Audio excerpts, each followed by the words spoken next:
Shadows of Bigfoot, not to be confused with Shadow of Bigfoot, is a found footage monster movie.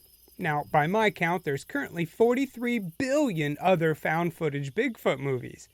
Okay, well, maybe not that many, but how does Shadows of Bigfoot stand out from the rest? Let's find out.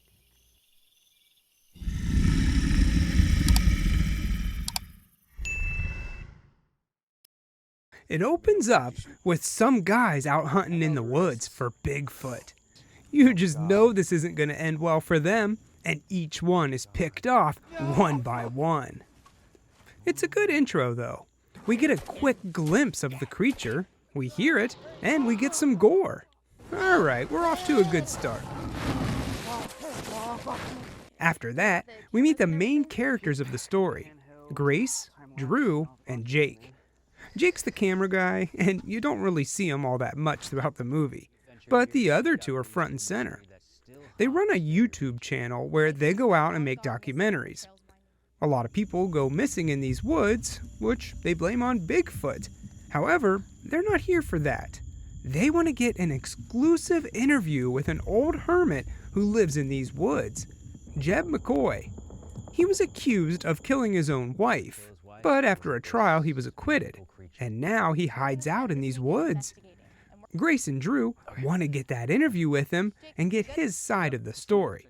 However, it won't be easy, because a ranger informs them that the trail the hermit lives on is closed, due to the 3 hunters we saw in the beginning getting savagely attacked. If they're found trespassing, they'll have to pay a $1,000 fine each, which kind of dampens the mood a bit. How are they going to get their interview now? Well, Drew wants to take the trail anyway.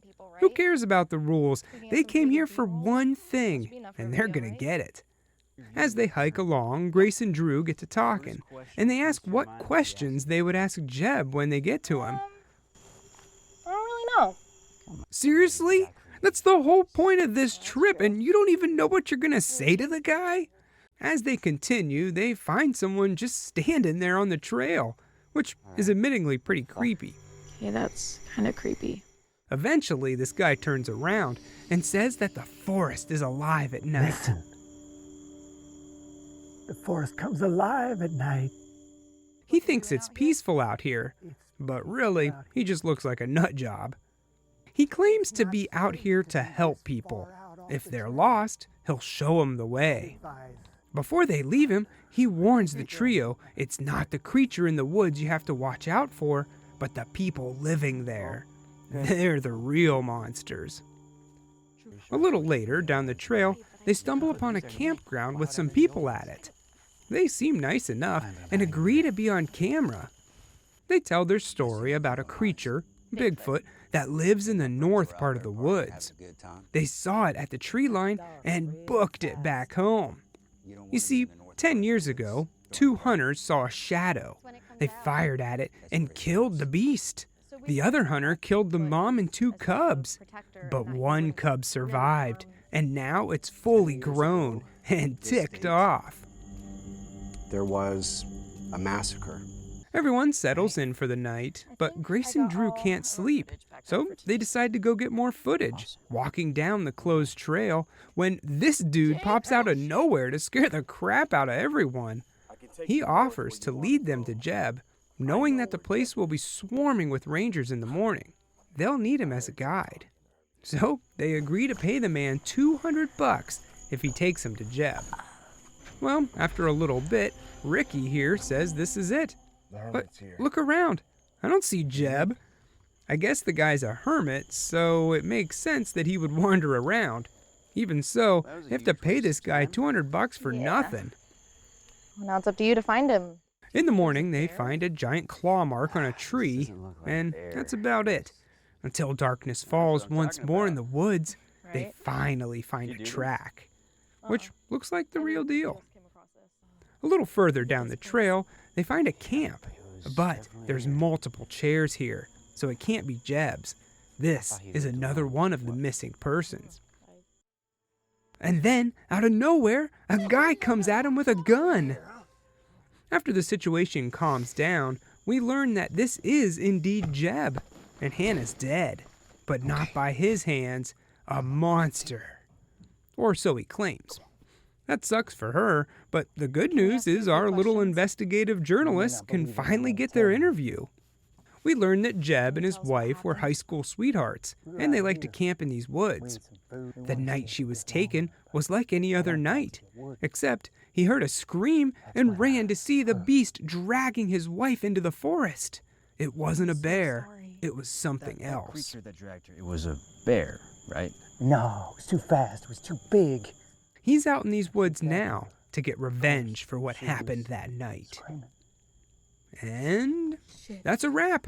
They're done. Our team got what they came here for, an interview with Jeb. But now that's not enough for Drew. He wants to catch this creature on film. Then their career would really take off. After a bit of coaxing, Grace is in. What proceeds to happen now is what you would expect. A bunch of running around, everyone yelling at each other, and Bigfoot screaming. Come on, let's get him.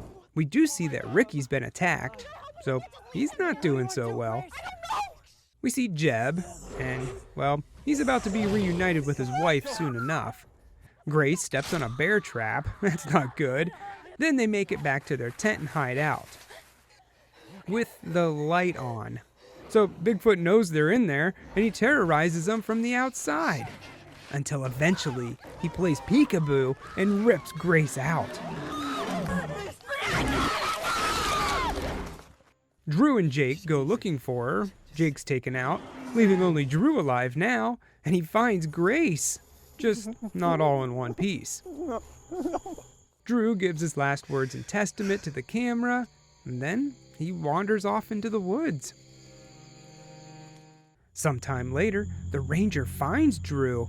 He looks dead, but then he wakes up.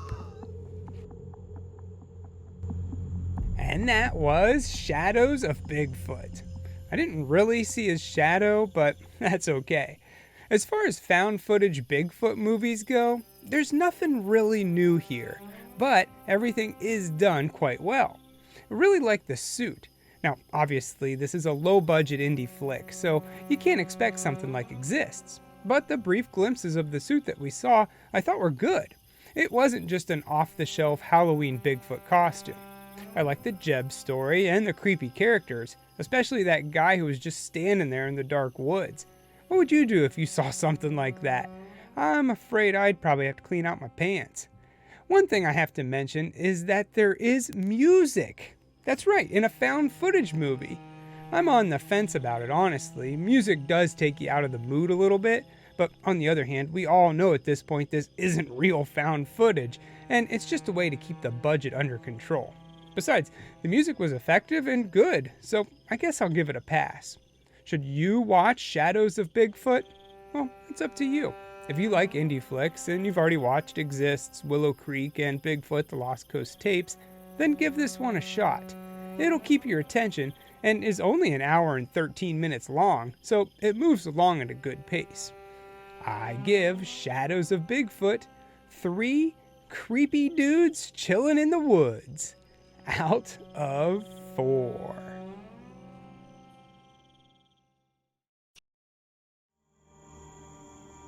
It's not the creatures of the woods you gotta fear. It's the people.